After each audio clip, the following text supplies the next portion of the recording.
Finally ये भी समझिए कि आपके ब्रेन का एक बहुत बड़ा सा पोर्शन है जो आप अभी यूज़ ही नहीं कर पा रहे हैं। जैसे ब्रह्मांड में नेबुले होते हैं। नेबुले मतलब एक तरह से अंडा जिसमें से एक कोई जानवर निकलता है, ऐसे ही ब्रह्मांड निकलते हैं नेबुले इसमें से।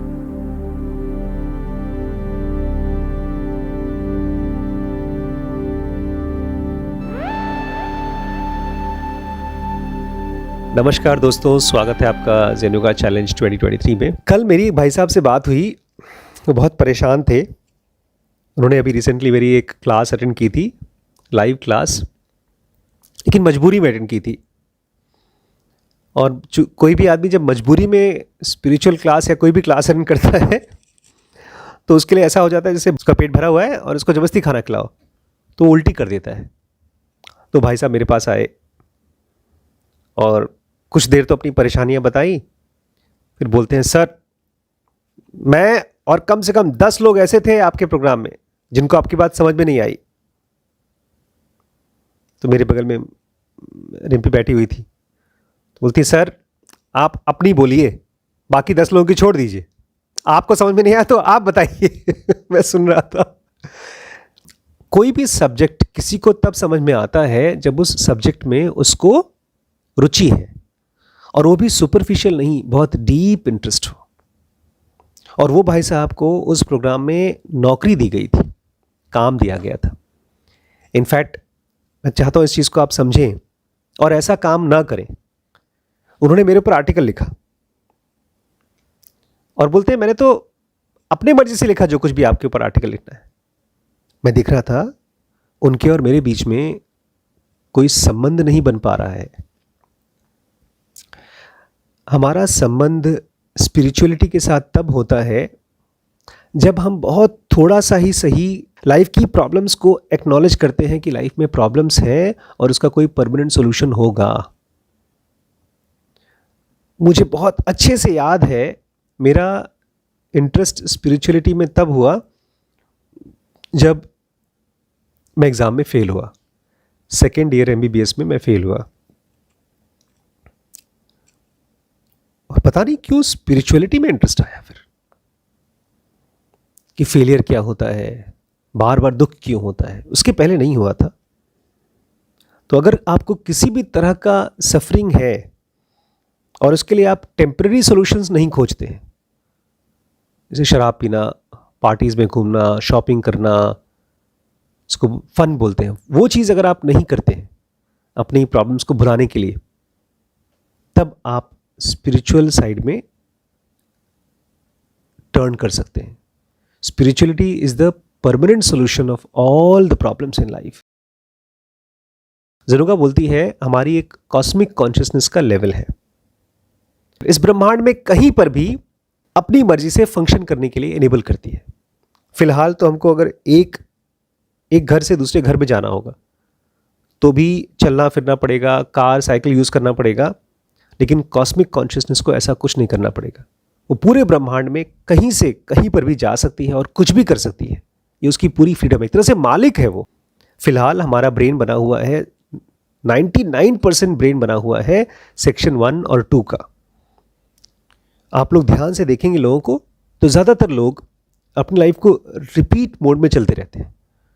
वो अपनी अचीवमेंट्स को गाते रहते हैं कि मैंने आज ये हासिल किया, मुझे आज ये बड़ी उपलब्धि हुई। और अगर वो नहीं है तो अपने दुखों को गाते रहते हैं कि मेरे साथ आज ये गलत किया लाइफ ने।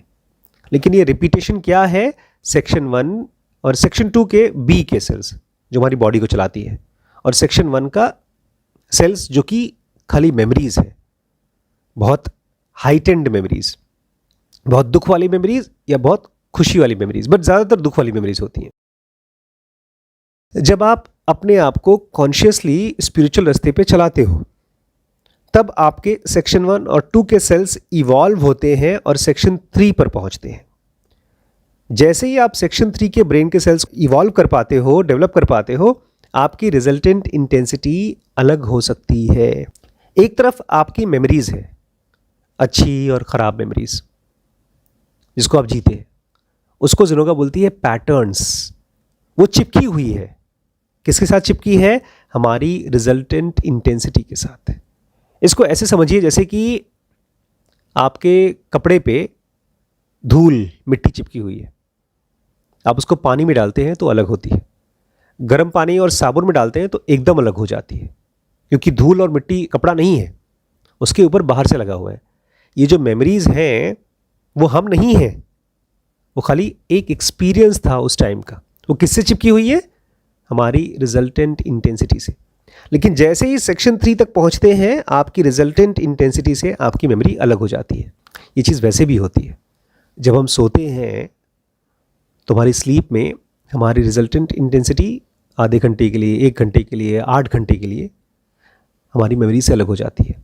लेकिन बहुत बार हम जब जगे होते हैं, हम कॉन्शियस होते हैं और सेक्शन 3 डेवलप कर चुके होते हैं, तो भी हमारे रिजल्टेंट इंटेंसिटी अलग होकर के सोर्स के पास जाती है। सोर्स क्या होगी रिजल्टेंट इंटेंसिटी की? जहाँ से निकलता है, डिवाइन फ्रैगमेंट के पास जाती है। इस तरह के जो एक्सपीरियंस होते हैं इसको एस्ट्रल एक्सपीरियंस बोलते हैं। ये सेक्शन 3 की वजह से होता है, लेकिन इसको जुनुगा बोलती है खतरनाक, ट्रेचरस। और इसीलिए जो लोग भी इसको शो ऑफ करते हैं उसके लिए जुनुगा बोलती है फॉल्स योगा ऑफ ग्लैमर। एक आदमी नकली योग दिखा रहा है, ग्लैमर दिखा रहा है, शो ऑफ कर रहा है। इस लेवल पे कुछ लोग हैं जो अपनी पावर्स दिखा करके आम आदमियों के ऊपर अपने आप को दिखाते हैं कि मैं तुमसे सुपीरियर हूँ। तो ये स्टेज बहुत खतरनाक है, इसलिए हम लोग को कांस्टेंट प्रैक्टिस करनी होगी सेक्शन 4 तक पहुँचने के लिए। इसके लिए आपको करेक्टिव मेथड्स को और साथ ही साथ डिसइंफेक्शन प्रैक्टिसेस को करना होगा, और जो भी प्रोग्राम बताए गए वो सब चीज़ों को प्रैक्टिस करना होगा, और उसी से हम लोग पहुँचेंगे highest state of cosmic consciousness पे। और ये वो स्टेज है जिसको जुनुगा कहती है योगा विदाउट ग्लैमर। वहाँ तक आप कैसे पहुँचेंगे? बहुत मेहनत करके खुद से। और इसकी शुरुआत कैसे होती है? जब आप क्रिटिकल सर्टेन स्टेज तक पहुँचते हो, जब इस धरती पर एज ए ह्यूमन बीइंग काम करते हो अपने एवोल्यूशन के लिए। नॉर्मल आदमी के ब्रेन में सेक्शन 2B डेवलप नहीं होता, वो भी तब डेवलप होता है जब काफ़ी ढेर सारे ब्रेन सेल्स सेक्शन 1 वाले डेवलप हो जाते हैं, तब जाकर के एक आदमी अपने मन के अंदर में काम कर सकता है। उस पॉइंट पर आदमी बाहर की दुनिया के बारे में बहुत चिंता या शो ऑफ या इस तरह की चीज़ें नहीं करना चाहता जिसमें बाहर फंसे, वो अंदर घुस करके जीना चाहता है। ऐसे आदमी की लाइफ की वाइब्रेशन बदल जाती है, ऐसे आदमी की पर्सपेक्टिव मतलब दुनिया को देखने का नज़रिया बदल जाता है।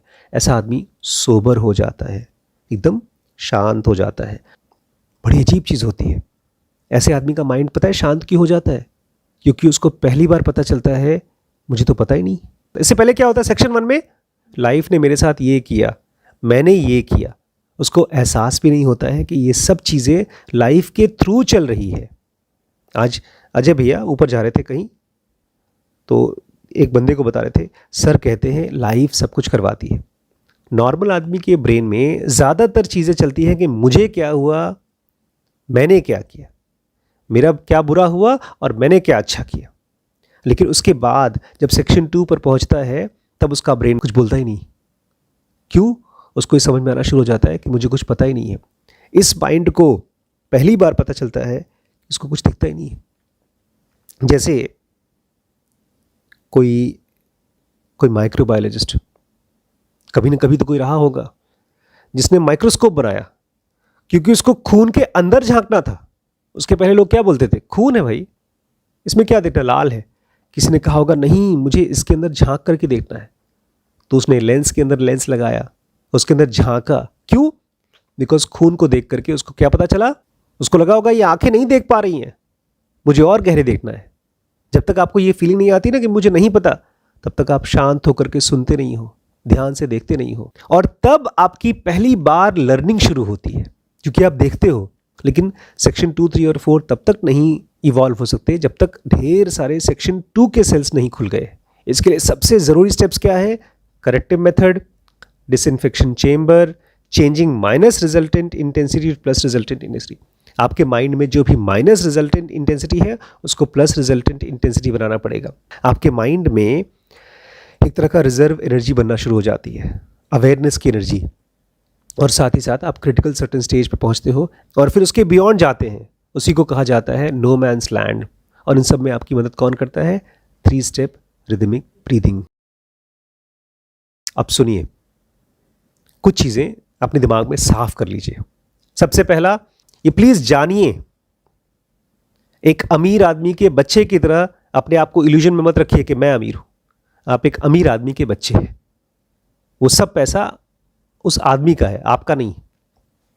ये ब्रह्मांड, मिस्टिकल चीजें, भगवान आपकी नहीं है, अभी आपकी नहीं है। जो आदमी क्रिटिकल सर्टेन स्टेज के नीचे है उसका केवल सेक्शन 1 और बहुत जरा सा सेक्शन 2A खुला है, बस सेक्शन 3, 4 नहीं खुला, नहीं है। इसलिए इस तरह की बातें मत बोलिए, हमारे अंदर आत्मा है, हमारे अंदर भगवान है, सब जगह भगवान है, मत बोलिए, नहीं है। अभी आपके बॉडी में बहुत कॉम्प्लेक्स वर्किंग है, इसीलिए नेचर ने सेक्शन 2 का एक हिस्सा अपने आप डेवलप कर दिया है उस बॉडी को चलाने के लिए। लेकिन फिर भी बाकी का जो सेक्शन 2 है उसको आपको जानबूझ के कॉन्शियसली डेवलप करना पड़ेगा। और बड़ी कमाल की चीज़ है, इस बॉडी को सर्वाइव करने के लिए हमको कॉन्शियस रहने के लिए ढेर सारी एक्टिविटीज़ को अनकॉन्शियस किया गया है। नहीं तो हमारे ब्रेन में 24 घंटे, अरे उठो पहले हार्ट को बीट कराओ, नहीं पहले खून बनाओ, नहीं पहले खाना बचाओ, ढेर सारी एक्टिविटीज़ हमारे कॉन्शियस माइंड में चलती, वो सारी की सारी सेक्शन 2A कर रहा है। इसलिए थैंक यू बोलो उसको, और उसकी पावर को भी एक्नॉलेज करो कि वो कर पा रहा है। इसका मतलब हमारे ही ब्रेन में कोई ऐसा सेक्शन है जो खाली इस बॉडी को नहीं, इस पूरे ब्रह्मांड को ऑटोमेटिकली चला सकता।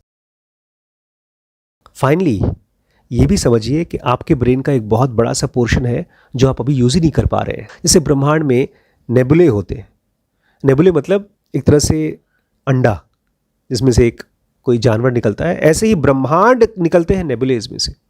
तो आपके ब्रेन में वो ढेर सारे नेबुलेज हैं, वो सेल्स हैं जो डेवलप होने वाले हैं फ्यूचर में। इसलिए 80% ब्रेन का किसी भी इंसान का पूरी तरह से बना ही नहीं है, उसको बनाना पड़ता है। हमारे सेक्शन 1 में भी अलग अलग एरियाज़ हैं जिनको अलग अलग काम दिया गया है। हमारे ही सेक्शन 1 में एक छोटा सा एरिया है जहाँ पर जब आप स्पिरिचुअलिटी को फॉलो करते हो तो थोड़ा थोड़ा, जैसे पैसे बच करके बैंक में जाते हैं, ऐसे ही वो एनर्जी बच करके जाती है सेक्शन 2B के पास सेल डेवलप करने की। मैं चाहता हूँ यहाँ पर आप क्लियर हो जाइए कि जैसे ही आपके सेक्शन 1 में से एक सेल इवॉल्व हो जाता है और वो सेक्शन 2 में ट्रांसफ़र हो जाता है, उसकी जगह नया सेक्शन 1 का सेल ले लेता है, कोई लॉस नहीं होता। मतलब आपकी कॉन्शियस लाइफ चलती रहती है। ऐसा नहीं होता कि आपके सेक्शन 2B खुलना शुरू हो गया तो आप बेहोश हो जाएंगे। हमारे सेक्शन 1 में IESM है, इन सभी में सेल्स हैं। उन सभी जगहों से कोई ना कोई सेल जब इवॉल्व हो जाता है तो सेक्शन 2B में पहुंचता जाता है। एक और नई बात, हमारे सेक्शन 2 के जो सेल्स हैं उसके लिए ज़रूरी नहीं कि उसको स्कूल की पढ़ाई की जाए, एकेडमिक एजुकेशन की कोई ज़रूरत नहीं होती। इनफैक्ट इस दुनिया में जिसको भी आप एकेडमिक्स बोलते हैं वो डेवलप ही नहीं होता अगर किसी का सेक्शन 2, 3 और 4 नहीं खुलता। नहीं समझे? सेक्शन 2, 3 और 4 जिनका खुला, उन्होंने किताबें लिखी, उन्होंने कविताएं लिखी, उन्होंने रिसर्च किया, उनको इंट्यूशन हुआ, तब जाकर के किताबें लिखी गई हैं। वो सोर्स है एकेडमिक्स का। एकेडमिक्स को पढ़ाई करके आप सोचे वो खुल जाएगा, तो ऐसा नहीं होता। आज भैया और दीदी बहुत डर गए थे। एक भाई साहब आए थे ज्योतिष, उनको बता रहे थे कि आपके ऊपर ये योग है कि आपकी डेथ हो सकती है, आपके ऊपर ढेर सारा प्रॉब्लम आ सकता है। हम डरते बहुत आसानी से हैं। क्यों? क्योंकि हमारा सेक्शन 1 और सेक्शन 1 और सेक्शन 1 ही डेवलप होता है।